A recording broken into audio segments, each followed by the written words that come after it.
I started my Kill Team 2.0 journey with Reavers and Thousand Sons, and it's safe to say I lost about 90% of games with these teams and didn't really gain any understanding of how the game was meant to be played, which left me feeling a little bit salty. It wasn't until I started playing Veteran Guard that I started to understand how the game was meant to be played. So in this video, I'd like to talk about how I play them and give you a very warm welcome to Massive Crit.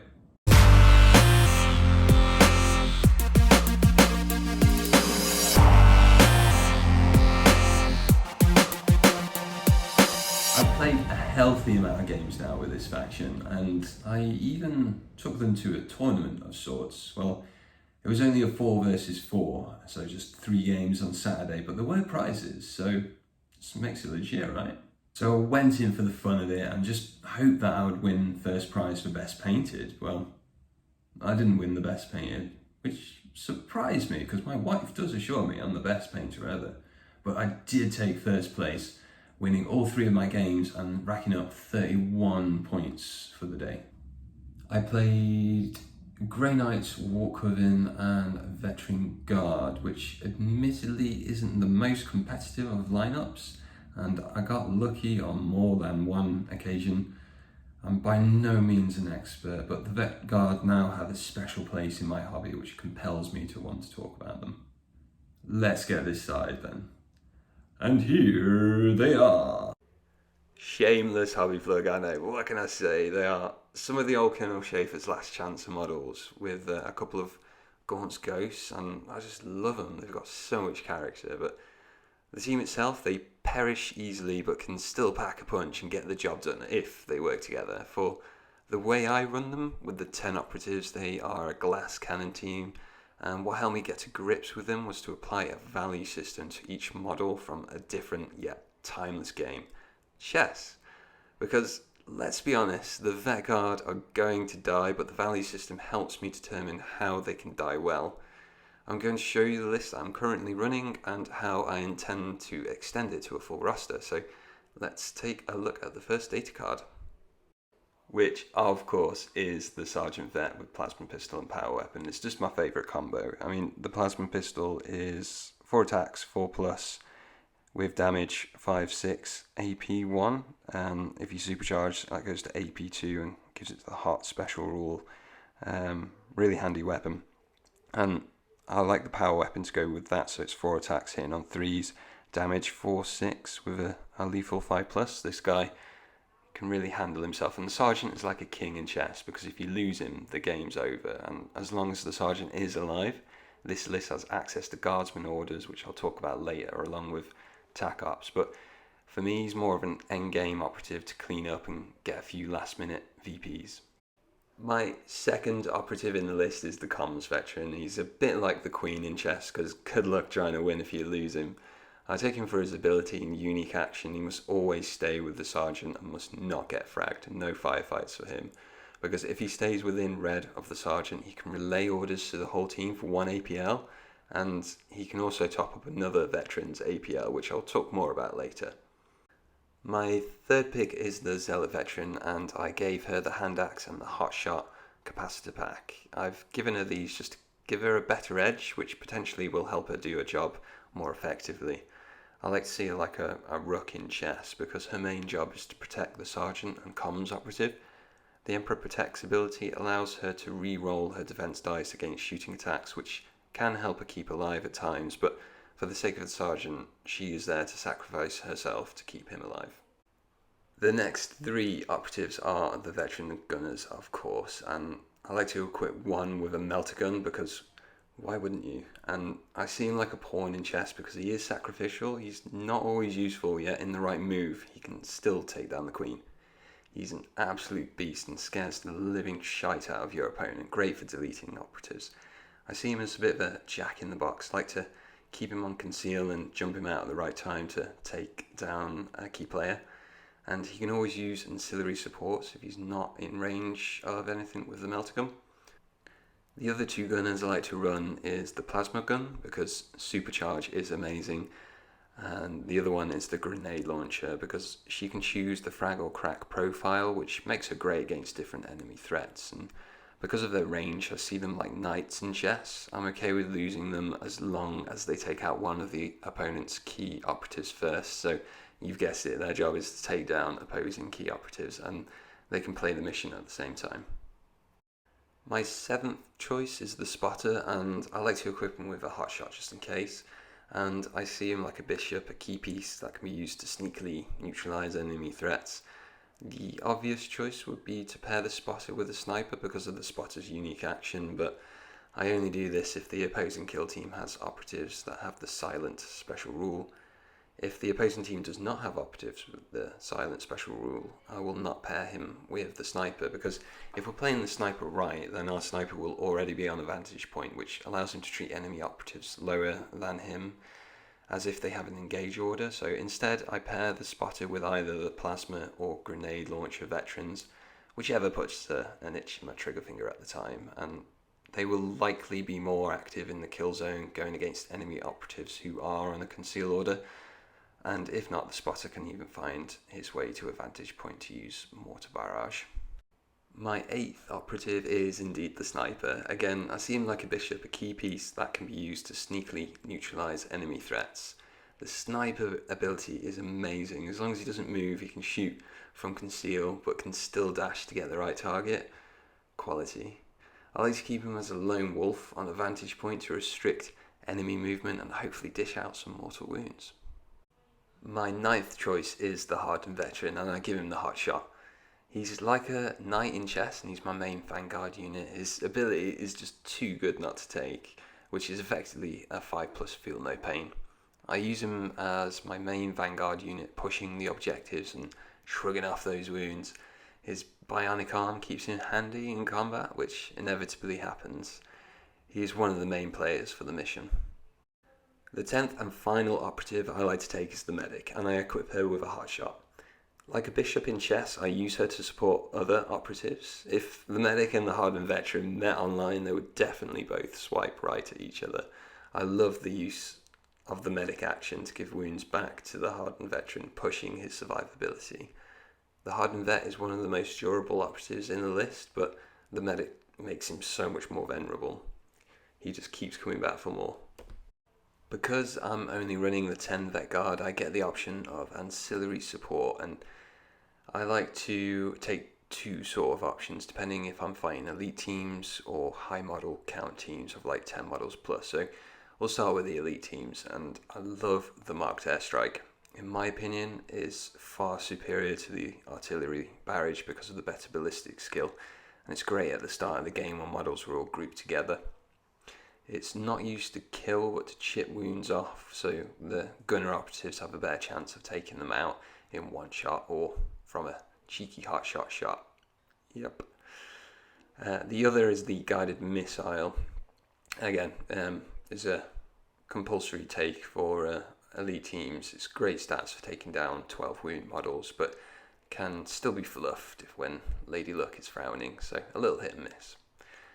So for the high model count teams, I also like to take the marked airstrike because it's just really good, but also the strafing run. Even though this is low damage, a well-placed run can chip wounds off loads of enemy operatives, which limits their choices going forward, as they are now more vulnerable to the overcharge or hotshot las guns, let alone just the regular gunners. So now we've been through the list, I just want to talk about how I try to make the list work, and many of you will have a different style of play, and I'm not trying to suggest this is the only way to run Vet Guard, far from it. It's just a simplified version of what I might do in any given game. So I like to think of it as more as a game in the life of. I like to group the operatives into 3 or 4 fire teams and then assign them tac ops to pursue in the game. It doesn't mean I won't break these rules, it's just more of a framework to help me organise myself so I spend less time being indecisive, and actually helps me to score victory points and to limit my potential mistakes. The Vet Guard can only take the security archetype, so that makes this a lot easier, and I won't be mentioning the faction specific tac ops because I just find them too hard to achieve with a 10 operative team. I want to experiment with these when I expand the list. So Fire Team 1 is the Sergeant, Comms and the Zealot.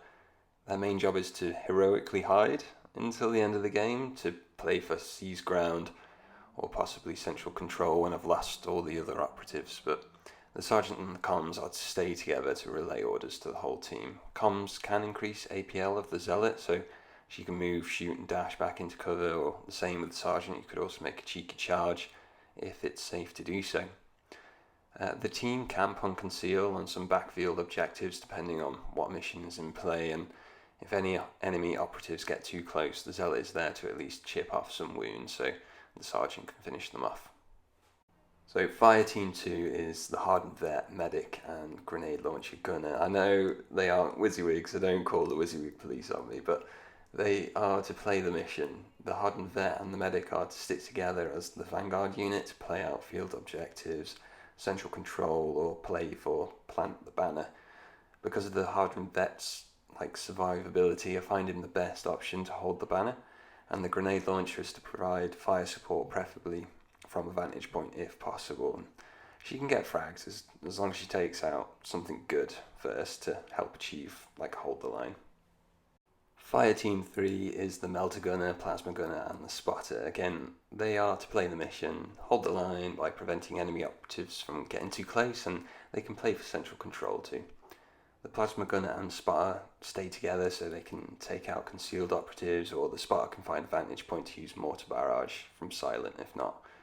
The Melter Gunner remains concealed unless an opportunity arises to use a tactical asset, or if he just needs to draw attention away from the Plasma or the Spotter. Opposing players will rarely miss an opportunity to take out a Melter. If the Melter does find an appropriate target that he can just jump out at and frag, he can, so game on. He can even take an opponent by surprise if they are in conceal. If the Melter moves up to be within circle of them, they will count as being a valid target, so he can delete them off an objective or something like that. But he's probably going to die after this move, so make sure it's against a good target. So the final Fire Team is Fire Team 4, and it's the Sniper. And if I'm facing teams which have operatives who have the silent special rule, I'll team the Spotter with him, but otherwise he is a one-man Fire Team. He will play for protect assets if he can, and if I can also kill another enemy operative with one of the teams I've just mentioned, but otherwise the Sniper will act like a lone wolf and find a vantage point where he can sit and conceal and harass the enemy and hopefully restrict their movement by dishing out some mortal wounds, which could also help me hold the line. And I haven't mentioned damage limitation as a tac op to play for because I find it too difficult to match with my style of play, so I just never take it. Just never get any victory points from it. Finally, I want to talk about Guardsman orders, strategic and tactical ploys, and the ones that I find the most useful, the ones that tally towards their strength of shooting, or the ones that help protect them from dying too soon. So with this in mind, let's take a look through them. The first one is move, move, move. I do like this order. The game is based around movement, so I find it useful when I play it at the right time because an inch can make all the difference, baby. The second is take aim. In my opinion, this is the best one because it plays to the Vet Guard's strength. Shooting is the best way for this team to bring down the enemy. It synergizes nicely with overcharged lasgun's strategic ploy, which we'll take a look at soon, but this is the order that I take the majority of the time, especially if I want to supercharge that plasma because it helps to prevent me causing mortal wounds to myself. But even if I don't supercharge, the majority of operatives will be hitting on 4s, so re-rolling those 1s can really help. The third is hold position. I do like how this synergizes with take cover strategic ploy, but I don't like how an operative cannot perform the dash action when issued this order. Movement is key to this game after all. I don't really care about not being able to charge because there won't be many scenarios in which I do want to charge, but still, I just find this order too restrictive. We're working with a 5-up save, so re-rolling 1s doesn't make too much difference anyway. And finally, fixed bayonets. I don't rate this order because I'm trying to avoid combat with most of my operatives, so if the time seems right to play this, I'm probably doing something wrong. So my favourites is definitely move for the beginning of the game. For the majority of the time it can work in the later stages, but my absolute favourite is take aim. So now we are on to strategic ploys, and the first one is overcharged lasguns, and as mentioned, this synergizes nicely with take aim, and I do like to play this. I've given some of my veterans the hotshot capacitor pack, which also combines very nicely. So the hotshot improves both the lasgun's damage characteristics by 1, so this makes them damage 3-4. Overcharged lasguns make them AP 1 and hot, but then I'm re-rolling those ones because of take aim, so this can be quite the spicy synergy. Take cover is the second, and I do like this one too. Essentially, this gives the Vet Guard a 4+ save if they are in cover, so it's a good bet to ensure their longevity. I like to play it with move or take aim depending on the situation. The third is Into the Breach, and I only ever play this on the first turn because the operatives I want to move will usually be out of the drop zone after turn 1. I love it though and play it pretty much every game, and I like to combine it with move. It's a fantastic way of getting the operatives into position. Finally, we have Clear the Line, which again I don't tend to take because most of my operatives are useless in melee. So all in all, I think they're pretty useful strategic ploys, so good form. The tactical ploys I don't tend to play too often because I like to save my CPs for the strategic ploys and rerolls on the gunners. But let's go through them. So the first one is Inspirational Leadership, and with this we can issue an additional Guardsman order, but only to operatives that are within red of the leader. I don't find this too useful with the way I play the Vet Guard because my leader and comms will be hiding until the end game, and the comms operative can only use his ability relay orders once per turning point, which prevents the team having 2 orders unless they are within red of the leader. So for me, not overly that useful. In Death Atonement, I really do like. If one of the gunners gets fragged before he has activated, then I'll use this if the gunner has a valid target to get one last shot in before he's removed from the kill zone. So that's a nice one. Combined Arms I also like, but forget about the majority of the time. It's very circumstantial, but it can be a great way to bring down a key enemy operative. It's better to wait for when the operative has activated, take a pot shot with something like Sniper, and then follow up with a gunner. I think this tactical ploy is better used against elite teams when I remember to use it.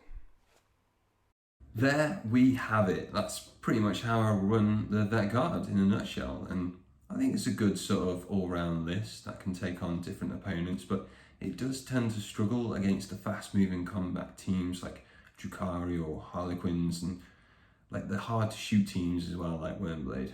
Going forward, I'd definitely like to start taking the 4 additional Guardsmen instead of the ancillary supports. I mean, I do like the ancillary supports, but I do forget about them sometimes, and they do come with their own T's and C's, like needing APL and line of sight for some of them. I think having some pawns to help play the mission would really help free up the more specialist operatives to deal more damage to the opponent, and I'd love to start running like a Confidant, a Demo, a Bruiser, a Flamer, to start experimenting with a bit more of a melee focused or close range kind of team. Well, that's it. I hope you enjoyed the video and found any of it useful. If you have anything to add, or if there's anything that I've missed, please post it in the comments down below. Like and subscribe, and until next time, may you always crit massive.